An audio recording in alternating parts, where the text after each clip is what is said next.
دنیا کو ہے پھر مار کر روح بدن پہ، عشق تہذیب نے پھر اپنے درندوں کو ابھارا۔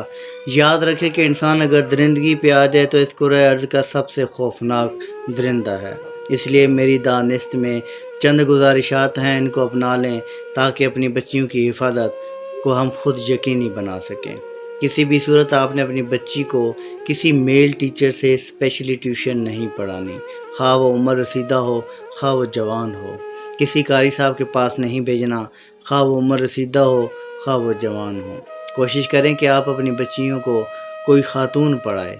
اور ان کے گھر بھی پڑھنے بھیجیں تو اس گھر کے بارے میں پہلے چھان بین کریں کہ اس گھر کا ماحول کیسا ہے۔ جہاں آپ اپنی بچی کو ٹیوشن پڑھنے کے لیے بھیج رہے ہیں، خود چھوڑ رہے ہیں، خود لے کے آئیں۔ راستے میں بھی کسی پر انحصار نہیں کرنا۔ جب آپ کی بچی تھوڑی جوان ہو جائے، چھوٹی بھی ہو، تو میں کہتا ہوں کہ بچوں کو باہر بھیجنے کی ہرگز ضرورت نہیں، کیونکہ باہر کس قسم کے جانور موجود ہیں، کس قسم کی سفاکیات کے واقعات سننے کو مل رہے ہیں کہ اب ایک لمحے کے لیے بھی آپ اپنے بچوں کو اپنی نظر سے اوجھل مت کریں۔ دکان پر چیز لینے کے لیے کسی بھی صورت مت بھیجیں۔ بزرگ مائیں یہی کہتی ہوتی تھی کہ بیٹی پیدا ہوتی ہی جوان ہوتی ہے۔ اپنی بچیوں کو تنگ لباس یا کم لباس کپڑے پہن کر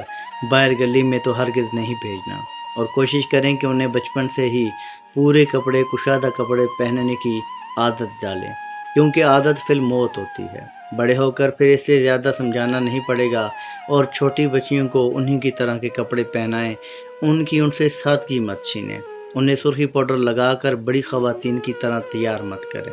تاکہ ان کی مینٹلی گروتھ ہی اس طرح کی ہو کہ زیادہ فیشنیبل نہ بن جائیں بڑی ہو کر۔ اس طرح چھوٹی چھوٹی چیزوں کے ساتھ ہم نے ان کی تربیت کرنی ہے۔ مثال کے طور پر اگر بھائی بہن ہیں تو ان کو اکٹھے مت نہلائیں۔ مائنڈ بھی پاسبل، آپ میری نقطہ نظر کو نیرو مائنڈ تغینز کہہ سکتے ہیں، لیکن یقین مانیں کہ جس قدر دل ڈر گیا ہے، یہ ساری چیزوں کو احتیاط کرنا بہت ضروری ہے۔ کوشش کریں کہ بچیوں کو ان کے باپ کے سامنے بھی کبھی ان کے کپڑے مت اتاریں، خواہ وہ بیٹی ہے، لیکن بیٹی بیٹی ہوتی ہے اور تر کا پردہ ہے۔ کسی بھی صورت ان بچیوں کو بھائیوں کے ساتھ ہرگز نہ نہلائیں، ساتھ میں سونا ترک کریں، بالکل نہ سوئیں۔ چھوٹے ہوتے ہی ان کی ٹریننگ اس طرح کریں، اور اگر بالغ ہو جائیں یا قریب البالغ ہوں تو پھر کسی صورت میں بھی یہ جو محرم رشتے بھی ہیں، نہ کزن، پھوپھا ہے، خالہ ہے، کسی کے ساتھ بھی بائک پہ مت بٹھائیں۔ اگر بٹھانا مجبوری بن جائے تو بیچ میں کسی اور بچے کو بٹھائیں۔ پھر کسی صورت بھی آپ نے یہ اعتبار نہیں کرنا کہ وہ اکیلے کسی جگہ پر لے کے جائیں، کوشش کریں کہ ساتھ جائیں۔ کسی ایک لمحے کے لیے بھی آپ نے انہیں اپنی نظر سے اوجھل نہیں کرنا، اور بچیاں ہوں یا بچے ہوں، ہاتھ کا مذاق ان کے ساتھ کوئی نہ کرے۔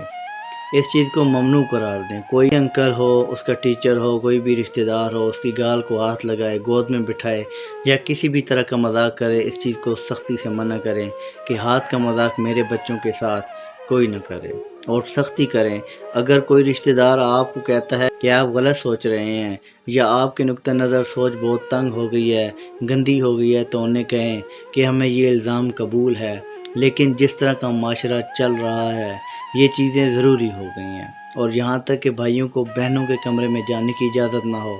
اور ان کی اپنی چیزیں ہوتی ہیں، اپنی پرائیویسی ہوتی ہے، اس لیے وہ بھی ان کے کمروں میں نہ جائیں، ان کے ساتھ اس طرح کا مذاق نہ کریں کہ گتھم گتھا ہوں، مذاق مذاق میں گلے میں ہاتھ ڈال رہے ہوں۔ دونوں کی تربیت کرنی ہے، اور بیٹیوں کی تو ایکسٹرا ہے، کیونکہ قرآن نے ان کو پروٹوکول دیا ہے کہ ان کی حیا کا معیار ہے، ان کو تو صفا مروہ پر دوڑنے کی اجازت نہیں کہ ان کی زیب و زینت واضح نہ ہو، جبکہ وقت کا ولی بھی ہو، امام بھی ہو، بڑے سے بڑا کوئی اللہ کا پرہیزگار بندہ بھی ہو، تو پھر بھی صفا مروہ میں اس نے دوڑنا ہے، خواہ وہ بزرگ ہے خواہ وہ جوان ہے، لیکن بیٹیوں کو اجازت نہیں، کیونکہ ان کا پروٹوکول ہے۔ ان کو تو نماز پڑھنے کا حکم بھی پچھلے کمرے میں دیا گیا ہے، اگر کمرے میں پڑھے زیادہ ثواب ہے، پچھلے کمرے میں پڑھے اس سے بھی زیادہ ثواب ہے، اور کمرے کے کونے میں پڑھے تو اس سے بھی زیادہ ثواب ہے،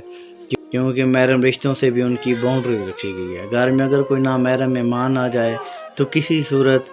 کی اجازت نہیں کہ وہ آ کر آپ کی بچیوں کے سر پہ پیار دے، بلکہ اس چیز کو آپ یہ نہ کہیں کہ یہ کوئی بدتمیزی ہے، بے ادبی کے زمرے میں آتا ہے، ہرگز ضرورت نہیں ہے، کیونکہ یہ قرآن نے حد نافذ کی ہے۔ پیار کے ساتھ بات نہ کریں، اس کی زبان میں کرختگی ہو، دوسرے لوگوں کے لیے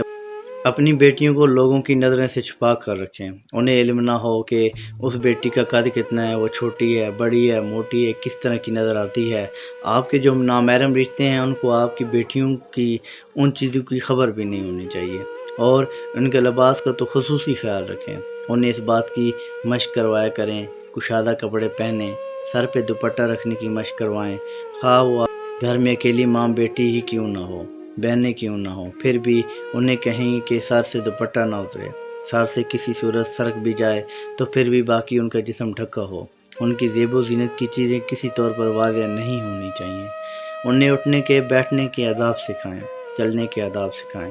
کوئی چیز گر جائے تو چھپ کر کیسے پکڑنی ہے کہ آپ کی زیب و زینت کسی پر واضح نہ ہو۔ دوپٹے کو بیٹا اس طرح رکھنا ہے، پھر نیچے زمین پہ جھکنا ہے۔ معاف کیجیے گا، یہ معاملات اس قدر ضروری ہو گئے ہیں کہ اب ان پر کھل کر بات کرنے کی ضرورت ہے، ورنہ آپ کے سامنے ہے جس طرح کے درندگی کے واقعات سننے کو مل رہے ہیں، اور اس طرح کی سوشل میڈیا پر ویڈیوز پیش کی جا رہی ہیں، اس طرح کی سیریز بنائی جا رہی ہیں، حلال رشتوں کو بھی اس طرح پریزنٹ کیا جا رہا ہے کہ سب کچھ درندگی کی طرف جان بوجھ کر دھکیلا جا رہا ہے، جان بوجھ کر فحاشی کو عام کیا جا رہا ہے۔ اس طرح کا مواد سوشل میڈیا پر موجود ہے کہ الایمان الحفیظ، الیاذ باللہ، اللہ کی پناہ، خدا کے لیے اپنی بچیوں کی حفاظت کو خود یقینی بنائیں، دوسروں پر کسی صورت بھی آپ نے اعتبار نہیں کرنا۔ ماں باپ خود اس بات کو یقینی بنائیں، ماں کا اس حوالے سے بہت عظیم رول ہے۔ بیٹی کبھی مریم، کبھی حوا، کبھی زہرا، عورت نے ہر دور میں قوموں کو سنوارا۔ یہ ماؤں کا رول ہے کہ وہ اپنی بچیوں کی بہترین تربیت کریں، ان کے گھر میں رہنے کا ماحول کو لمٹس میں لے کے آئیں اور ہر چیز کو مینیج کریں۔ آپ یہ کر سکتی ہیں کیونکہ اللہ نے آپ کو یہ ہنر دیا ہے۔ سلام پہنچے۔